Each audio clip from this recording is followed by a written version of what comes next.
துறையினுடைய அமைச்சராக தமிழ்நாடு முழுவதும் இதுபோல பல்வேறு பகுதிகளுக்கு நேரடியாக சென்று ஆய்வு பணிகளை மேற்கொள்ள வேண்டும் என்று சொல்லியிருந்தார்.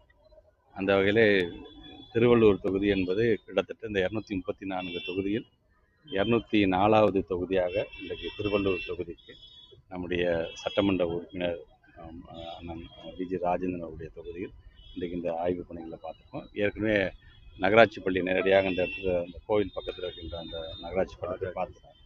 ராஜாஜி சாலையில் இருக்கின்ற அந்த பள்ளிக்கூடத்தை பார்த்தோம். ரொம்ப ஒரு கிட்டத்தட்ட 1948 கட்டப்பட்ட பள்ளிக்கூடம். ஒரு நெருக்கடியான ஒரு சூழ்நிலை தான் அந்த கட்டிடங்கள் இருந்ததை பார்க்க முடிந்தது. ஆனால் அதை நாங்கள் ஆய்வு செய்வதற்கு முன்பாகவே நம்முடைய சட்டமன்ற உறுப்பினர் ஆய்வு செய்து அதற்கு மாற்று இடத்தையும் உடனடியாக இங்கே கிட்டத்தட்ட ஒரு 10 கிரவுண்டில் இங்கே முக்கியமான இடத்துல ஒரு இடத்தையும் பார்த்து அதற்கு தன்னுடைய சொந்த எம்எல்ஏ நிதியிலிருந்து ஒரு 50 லட்சம் ரூபாயை ஒதுக்கீடு செய்து அதற்கான கட்டிடங்களை ஆரம்பித்திருக்கிறார். இது இல்லாமல் நகராட்சியை சார்ந்திருக்கின்ற அந்த நிதியும் வைத்துக்கொண்டு எஸ்டிமேட் வந்து 2.5 கோடி 250 ஆரம்பித்தோம், 290 ஆரம்பித்தோம். இன்னும் ஒரு 5 கோடி ரூபாய் தேவைப்படும் என்று நம்முடைய மாண்புமிகு மாசு அமைச்சரிடம் அதை அவர் எடுத்து சொல்லியிருக்கார். அவரும் கண்டிப்பாக அது பள்ளிக்கூடம் என்று வரும்போது உடனடியாக தருகிறோம் என்று சொல்லியிருக்கிறார்கள்.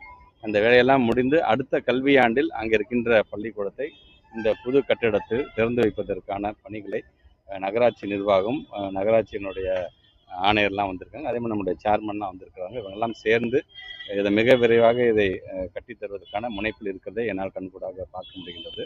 அந்த வகையில் அங்கே இருக்கின்ற பள்ளி மாணவர்களுக்கு ஒரு அட்லீஸ்ட் விளையாடுறதுக்கு ஒரு பிளே கிரவுண்ட்னாச்சும் கிடைக்குங்கிற அளவிற்கான ஒரு கட்டிடமாக இது வருது. எலிவேஷன் பார்க்கும்போது ரொம்ப அழகாக இருக்கின்றது.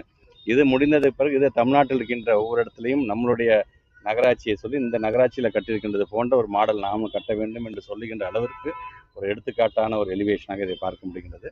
கண்டிப்பாக இது முடிந்து வரும்பொழுது இதை திறப்பதற்கு நம்முடைய மாண்புமிகு துணை முதலமைச்சரை அழைத்து வர வேண்டும் என்கின்ற ஆசையங்களுக்கெல்லாம் இருக்கின்றது.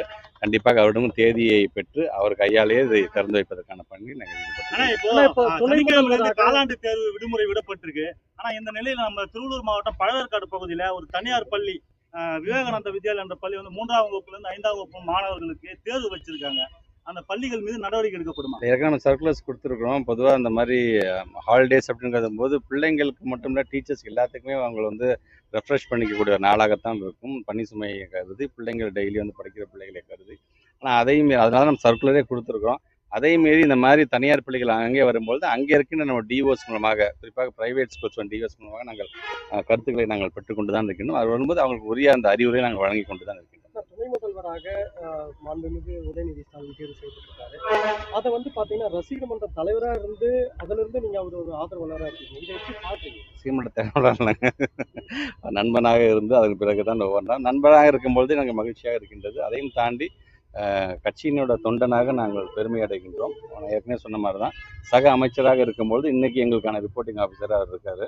அதனால் இதெல்லாம் நாங்கள் பார்த்துட்டு இப்போ வரும்பொழுது கூட அவர் என்ன இன்றைக்கி துணை முதலமைச்சராகி அவர் முதல் ஆய்வு கூட்டத்துக்கு போகிற அதுக்கு நான் வாழ்த்து சொன்னேன். ஏன்னா புதுசாக ஆய்வு கூட்டம் பண்ணுறேன். நாங்கள் இந்த துணை முதலமைச்சராக போகிறீங்க, அதுவும் சென்னையை சுற்றி இருக்கின்ற மழை காலத்திற்கு முன்னெச்சரிக்கை நடவடிக்கைக்கு என்ன தேவையோ அதற்கான ஆய்வு கூட்டத்துக்கு போகிறீங்க, உள்ளபடியே எங்களுடைய வாழ்த்துக்கள்னு சொன்னபோது எங்கே இருக்கீங்கன்னு கேட்டால் சொன்னேன். இந்த மாதிரி ஆவடியை முடிச்சுட்டு திருத்தணியை முடிச்சுட்டு திருவள்ளூர் போயிட்டுருக்கேன் நான் அப்படின்னு. நான் ஆய்வு கூட்டத்துக்கு போகிறேன்னு சொன்னேன். அப்போ ஆய்வு கூட்டத்தை முடிச்சுட்டு மாலை சொல்லுங்கள் என்னென்ன பார்த்துட்டு இருந்தீங்கன்னு சொல்லியிருக்கேன். ஸோ இந்த மாதிரி அவரும் வேகம் எடுக்கிற அந்த வேகத்துக்கு ஈடு கொடுக்க வேண்டும் என்ற வகையில் நாங்கள் பார்த்துருக்காங்க. துறையினோட அமைச்சராக நானே 2 முறை போய் பார்த்துட்டு வந்துட்டோம் அவங்கள, முதலமைச்சர் சொல்லி. முதலமைச்சரே நேரடியாக போய் நம்மளுடைய இந்திய பிரதமரை போய் பார்த்துட்டு வந்திருக்காங்க. 15 நிமிஷம் டைம் கொடுத்தாலும் 45 நிமிடங்கள் பேசியிருக்கார்கள். தங்களுடைய கருத்துக்களை நீங்களே அந்த மெமரண்டம்லாம் பார்த்துருப்பீங்க, என்ன நம்முடைய பிரதமருக்கு கொடுத்துருக்கோம் அப்படின்றத நீங்களும் பார்த்துருப்பீங்க. அதை நாங்களும் வலியுறுத்தி கொண்டிருக்கின்றோம்.